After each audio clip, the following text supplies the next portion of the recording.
ಎಷ್ಟೇ ದುಡಿದ್ರೂ ಹೀಗೆ ಹೋಗಿ ಹಾಗೆ ಬರೋಷ್ಟರಲ್ಲಿ ಖರ್ಚಾಗುತ್ತೆ. ಪ್ರತಿ ತಿಂಗಳು ಎಷ್ಟೇ ಸಂಬಳ ಬಂದರೂ ಕೂಡ ತಿಂಗಳ ಕೊನೆಯಲ್ಲಿ ಕೈ ಖಾಲಿ ಆಗೋದು ಖಂಡಿತ. ನಾನು ಎಷ್ಟೇ ಪ್ರಯತ್ನ ಮಾಡಿದ್ರೂ ದುಡ್ಡು ಉಳಿಸೋಕೆ ಆಗ್ತಾನೆ ಇಲ್ಲ. ಹೀಗೆ ಹಣ ಉಳಿತಾಯ ಮಾಡಲಾಗದೆ ಗೋಗರಿಯೋರು ನಮ್ಮ ಪೈಕಿ ಬಹಳ ಜನ ಇದ್ದಾರೆ. ಹಣ ಉಳಿತಾಯ ಮಾಡಲಾಗದೆ ಒದ್ದಾಡೋರು ನಾವು ನೀವು ಮಾತ್ರವಲ್ಲ, ನಮ್ಮಂತೆ ಸಾಕಷ್ಟು ಮಂದಿ ಇದ್ದಾರೆ. ಹಾಗಂತ ಹಣ ಉಳಿಸೋದು ಅಸಾಧ್ಯ ಎಂದೇನಲ್ಲ. ಅದಕ್ಕಾಗಿ ನೀವು ಒಂದಿಷ್ಟು ಸಲಹೆಗಳನ್ನು ಪಾಲಿಸಬೇಕಾಗತ್ತೆ. ಈ ಸಲಹೆಗಳನ್ನು ತಪ್ಪದೆ ಪಾಲಿಸಿದ್ರೆ ನೀವು ಹಣ ಉಳಿತಾಯ ಮಾಡೋದ್ರಲ್ಲಿ ಹೋಗ್ತೀರಾ. ಹಾಗಾದ್ರೆ ಏನದು ಸಲಹೆ? ಹಣ ಉಳಿತಾಯ ಮಾಡೋದು ಹೇಗೆ? ಇದನ್ನೆಲ್ಲ ನೀವು ಯೋಚಿಸ್ತಾ ಇದ್ದೀರಾ? ಹಾಗಾದ್ರೆ ಈ ವಿಡಿಯೋ ನಿಮಗಾಗಿ.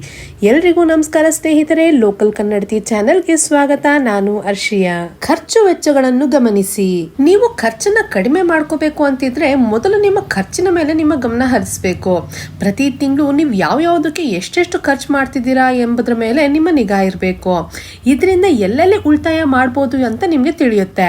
ಹಿಂದಿನ ತಿಂಗಳ ಬ್ಯಾಂಕ್ ಸ್ಟೇಟ್ಮೆಂಟ್ ನ ತೆಗೆದು ಅದರಲ್ಲಿ ಯಾವ್ಯಾವುದು ಅನಗತ್ಯ ಖರ್ಚು ಎಂಬುದನ್ನು ತಿಳಿಯಿರಿ. ಅದನ್ನು ನಿಮ್ಮ ಖರ್ಚಿನ ಪಟ್ಟಿಯಿಂದ ತೆಗೆದು ಹಾಕಿ. ಹೀಗೆ ಮಾಡುವುದರಿಂದ ಕೊಂಚ ಹಣವನ್ನ ಉಳಿತಾಯ ಮಾಡಬಹುದು. ಉಳಿತಾಯವನ್ನ ಸ್ವಯಂ ಚಾಲಿತಗೊಳಿಸಿ. ಇದು ಉಳಿತಾಯಕ್ಕೆ ಇರುವ ಒಂದು ಬೆಸ್ಟ್ ಮಾರ್ಗ ಅಂತಾನೆ ಹೇಳ್ಬೋದು. ಸ್ವಯಂ ಚಾಲಿತಗೊಳಿಸೋದು ಎಂದ್ರೆ ನಿಮ್ಮ ಖಾತೆಯಿಂದ ಉಳಿತಾಯದ ಖಾತೆಗೆ ನೇರವಾಗಿ ಹಣವನ್ನು ವರ್ಗಾಯಿಸೋದು. ಪ್ರತಿ ತಿಂಗಳು ಆರ್ಡಿ ಅಂತಹ ಸ್ಕೀಮ್ಗಳನ್ನು ಮಾಡ್ಕೋಬಹುದು. ಇದು ಉಳಿತಾಯಕ್ಕೆ ಒಂದು ಬೆಸ್ಟ್ ಮಾರ್ಗ. ಯಾವುದಾದ್ರೂ ಒಂದು ಬ್ಯಾಂಕ್ ಖಾತೆಯನ್ನು ಇರಿಸಿಕೊಂಡು ಅದಕ್ಕೆ ATM, mobile banking, net banking ಯಾವುದೂ ಬಳಸದೆ ಅದರಲ್ಲಿ ಪ್ರತಿ ತಿಂಗಳು ಇಂತಿಷ್ಟು ಹಣ ಅಂತ ಹಾಕೋದು ಮುಖ್ಯವಾಗುತ್ತೆ. ಇದು ನಿಮ್ಮ ಅತಿಯಾದ ಖರ್ಚಿನ ನಿಯಂತ್ರಣಕ್ಕೆ ಉತ್ತಮ ಮಾರ್ಗ. ನೋಟಿಫಿಕೇಶನ್ ಗಳನ್ನು ಆಫ್ ಮಾಡಿ ಇಡಿ. ಇತ್ತೀಚಿನ ದಿನಗಳಲ್ಲಿ ಹಣ ಖರ್ಚಾಗುವಂತೆ ಮಾಡುವಲ್ಲಿ ಮೊಬೈಲ್ ನೋಟಿಫಿಕೇಶನ್ ಗಳ ಪಾತ್ರ ದೊಡ್ಡದು ಅಂತಾನೆ ಹೇಳ್ಬೋದು. ಮೊಬೈಲ್ ನೋಟಿಫಿಕೇಶನ್ ಗಳು ಆಫರ್ ಗಳನ್ನು ತೋರಿಸುವ ಮೂಲಕ ಹೆಚ್ಚು ಹಣ ಖರ್ಚಾಗುವಂತೆ ಮಾಡುವುದು ಸುಳ್ಳಲ್ಲ. ಆಫರ್ ಗಳನ್ನು ನೋಡಿದಾಗ ಬೇಡವೆಂದರೂ ಹಣ ಖರ್ಚಾಗುತ್ತೆ. ಇದಕ್ಕಾಗಿ ನೋಟಿಫಿಕೇಶನ್ ಆಫ್ ಮಾಡುವುದು ಉತ್ತಮ ಪರಿಹಾರ. ನಿಮ್ಮ ಮೋಜಿನ ಖರ್ಚನ್ನು ಮೌಲ್ಯಮಾಪನ ಮಾಡಿ. ಸಿನಿಮಾ ನೋಡೋದು, ಮನೆಯ internet, cable bill, Amazon prime, Netflix ನಂತಹ OTT ವೇದಿಕೆಗಳ ರೀಚಾರ್ಜ್, ಈ ಎಲ್ಲಾ ಖರ್ಚುಗಳ ಮೌಲ್ಯಮಾಪನ ಮಾಡಬೇಕಾಗುತ್ತೆ.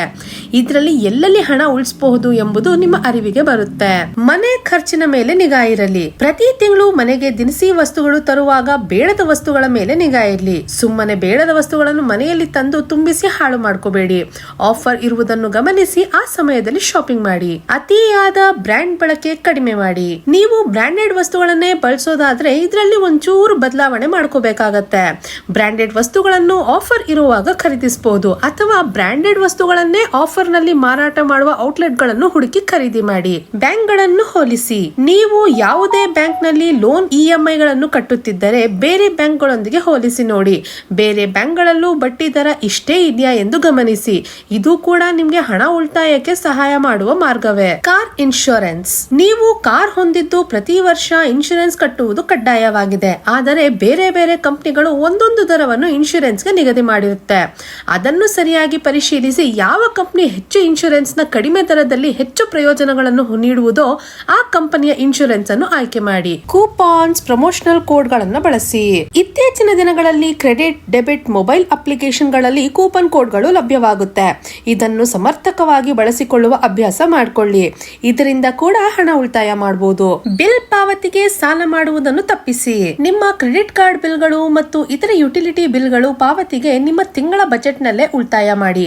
ಅದಕ್ಕಾಗಿ ಇನ್ನಷ್ಟು ಸಾಲಗಳ ಮೂಲಕ ಬಿಲ್ ಪಾವತಿಯನ್ನು ತಪ್ಪಿಸಿ. ಇದರಿಂದ ಭವಿಷ್ಯದಲ್ಲಿ ನಿಮ್ಮ ಮಾಸಿಕ ಖರ್ಚನ್ನು ಹೆಚ್ಚಾಗುವುದನ್ನು ತಪ್ಪಿಸಬಹುದು. ನಿಮ್ಮ ವಿಮಾ ಪಾಲಿಸಿಗಳನ್ನು ಚೆಕ್ ಮಾಡಿ. ನಿಮ್ಮ ಆರೋಗ್ಯ ವಿಮಾ ಪಾಲಿಸಿಗಳು ರದ್ದಾಗದಂತೆ ಚೆಕ್ ಮಾಡ್ಕೋಬೇಕಾಗತ್ತೆ. ಯಾವುದೇ ಸಮಯದಲ್ಲಿ ಅನಾರೋಗ್ಯಕ್ಕೆ ತುತ್ತಾಗಬಹುದು. ಒಂದು ಬಾರಿ ಆಸ್ಪತ್ರೆಯಲ್ಲಿ ನೀವು ವರ್ಷವಿಡೀ ಉಳಿಸಿದ ಹಣ ನೀರಿನಂತೆ ಖರ್ಚಾಗಬಹುದು. ಹೀಗಾಗಿ ಉತ್ತಮ ಆರೋಗ್ಯ ವಿಮಾ ಪಾಲಿಸಿಯನ್ನು ಹೊಂದಿರಬೇಕಾಗತ್ತೆ. ನೀವು ದೊಡ್ಡ ಮೊತ್ತವನ್ನು ಕಳೆದುಕೊಳ್ಳುವ ಸಂದರ್ಭ ಎದುರಾಗುವುದಿಲ್ಲ. ಒಂದೇ ನಿರ್ದಿಷ್ಟ ಸಮಯದಲ್ಲಿ ಹೆಚ್ಚಿನ ಖರ್ಚು ಮಾಡುವುದರ ಬಗ್ಗೆ ಎಚ್ಚರವಿರಲಿ. ನೀವು ಯಾವುದೋ ಒಂದು ನಿರ್ದಿಷ್ಟ ಸಮಯದಲ್ಲಿ ಬರ್ತ್ಡೇ, ಮದುವೆ, ರಿಸೆಪ್ಷನ್, ವಿದೇಶ ಪ್ರವಾಸ ಹೀಗೆ ನಾನಾ ರೀತಿಯಲ್ಲಿ ನೀವು ಗಳಿಸಿದ ಹಣವನ್ನು ಒಂದು ನಿರ್ದಿಷ್ಟ ಕಾರಣಕ್ಕೆ ಅಥವಾ ಸಮಯದಲ್ಲಿ ಖರ್ಚು ಮಾಡುವುದನ್ನು ತಪ್ಪಿಸಿಕೊಳ್ಳಿ. ಏಕೆಂದ್ರೆ ಮತ್ತೆ ಅಷ್ಟು ದೊಡ್ಡ ಮೊತ್ತವನ್ನು ಉಳಿತಾಯ ಮಾಡಲು ಸಾಕಷ್ಟು ವರ್ಷಗಳೇ ಬೇಕಾಗಬಹುದು. ಖರ್ಚು ಹೆಚ್ಚಾಗುವಂತಹ ಬಿಲ್ಗಳನ್ನು ತಗ್ಗಿಸಿ. ಮನೆಯ ವಿದ್ಯುತ್ ಬಿಲ್, ವೀಕೆಂಡ್ ನಲ್ಲಿ ಹೆಚ್ಚಿನ ಖರ್ಚು ಸೇರಿದಂತೆ ಹೆಚ್ಚು ತಗುಲುವ ಬಿಲ್ಗಳ ಬಗ್ಗೆ ಎಚ್ಚರವಿರಲಿ. ಅನಗತ್ಯವಾಗಿ ಯಾವುದೇ ಶಕ್ತಿಯನ್ನು ವ್ಯಯ ಮಾಡದಿರಿ. ನಿಮ್ಮ ಅಗತ್ಯಕ್ಕೆ ಅನುಗುಣವಾಗಿ ಚೊಕ್ಕ ಬಜೆಟ್ ಅನ್ನು ರೂಪಿಸಿಕೊಂಡ್ರೆ ಅನಗತ್ಯ ಖರ್ಚುಗಳಿಗೆ ನೀವೇ ಬ್ರೇಕ್ ಹಾಕುವುದರ ಜೊತೆಗೆ ನಿಮ್ಮ ತಿಂಗಳ ಉಳಿತಾಯವನ್ನು ಕೂಡ ಹೆಚ್ಚಿಸಿಕೊಳ್ಬಹುದು. ಕೊನೆಯದಾಗಿ ನಿಮಗೆ ನೀವೇ ಚಾಲೆಂಜ್ ಮಾಡ್ಕೊಳ್ಳಿ. ಹಣ ಉಳಿತಾಯಕ್ಕೆ ಮೊದಲು ಹಣದೊಂದಿಗೆ ಮನಸ್ಸು ಕೂಡ ಇರಬೇಕು. ಈ ತಿಂಗಳು ಉಳಿತಾಯ ಮಾಡೇ ಮಾಡುತ್ತೇನೆ ಎಂಬ ದೃಢ ಸಂಕಲ್ಪ ನಿಮ್ಮದಾದರೆ ಖಂಡಿತ ನೀವು ಹಣ ಉಳಿಸಬಹುದು. ನಾನು ಈ ತಿಂಗಳು ಇಷ್ಟು ಹಣ ಉಳಿಸ್ತೇನೆ ಎಂದು ನಿಮಗೆ ನೀವೇ ಚಾಲೆಂಜ್ ಮಾಡ್ಕೊಳ್ಳಿ. ಆಗ ನಿಮ್ಮಲ್ಲಿ ಒಂದು ರೀತಿಯ ಹಠ ಮೂಡುತ್ತದೆ. ಇದರಿಂದ ನೀವು ಉಳಿತಾಯ ಮಾಡಲು ಸಾಧ್ಯವಾಗುತ್ತೆ.